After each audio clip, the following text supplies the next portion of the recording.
তো এখানে আসার পরে যতটুকু ওষুধ যতটুকু চলছে আপাতত আগের থেকে বেস্ট আছে, ভালো আছে। আমি এখানে এসে যোগাযোগ করি এবং একবার আমি মেডিসিন নিয়েওছি, তা আমার তো আগের থেকে এখন মনে হচ্ছে বাবা ভালো আছেন। এখানকার মেডিসিন নেওয়ার জন্য সাজেস্ট করবো। এখানে মেডিসিনের কোনো সাইড এফেক্ট নেই। এখানকার যে ওষুধ খেয়ে আমার মা আগের থেকে অনেক ভালো আছে। এই আয়ুর্বেদিক ওষুধ খেয়ে বাবা এখন খেতে পারছে, ঘুমাতেও পারছে।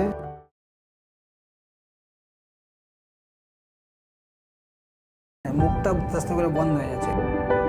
হঠাৎ তার জিভের মধ্যে একটা সাদা ফুটকুনির মতন করে ওটা আস্তে আস্তে করে গর্ত হয়ে যায়। ঠিক রকম কথাও বলতে পারে না। এই গলালুলি এগুলো সব ফুলে যাওয়া।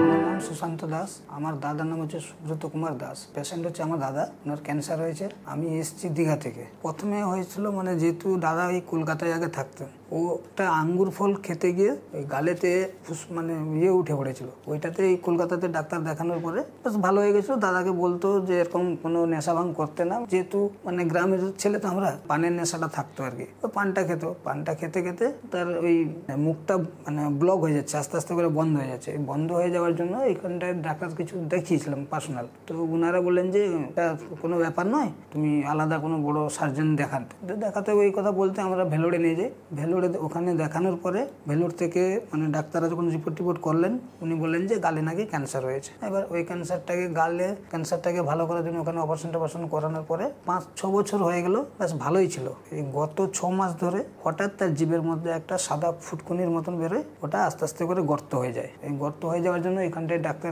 আমাদের ওই দীঘার দিকে নর্মালি ডাক্তার একটা দেখানো হয়। দেখাতে উনি বললেন যে তুমি আগে যেখানটায় দেখিয়েছিলে ওখানটায় চলে যাও, গিয়ে দেখাও ওখানটায়। এবার সেকেন্ড টাইম যখন আবার ভেলোরে যাওয়া হয়, তখন ভেলোরে ডাক্তার ওখানে বায়োস্কোপি রিপোর্ট করার পরে উনি বললেন যে আবার ডবল ওই জিভেতে নাকি ক্যান্সার হয়েছে। এবার ওখান থেকে সোজা বাড়িতে চলে আসা হয়। যেহেতু টাকা পয়সার ব্যাপারটা আছে, তো ওইরকম টাকাটা ম্যানেজ করতে পারিনি, অনেক টাকার অ্যামাউন্ট ছিল উনি বলেছিলেন। তো ওইটার জন্য আর ভেলোরে যাওয়া হয়নি, আর অপারেশন করাও হয়নি। এখন বর্তমান উপরে ওর কোনো ট্রিটমেন্ট করা হয়নি। ওইটা এই ফার্স্ট আয়ুর্বেদ ইয়েতে এসছি আর কি। এখন অসুবিধা বলতে দাদার জিভটা টোটালটাই বসে গেছে। বসে যাওয়ার জন্য তো জিনিস কিছু খেতে পারে না, এমনি ভাতও খেতে পারে না, টোটালটাই লিকুইড খাবারটাই খায়, আর ঠিক রকম কথাও বলতে পারে না। এখন শুধু প্রায় এই সাইড ডান সাইড দিকে যন্ত্রণা, এই গলালুলি এগুলো সব ফুলে যাওয়া, এইসব প্রবলেম আছে।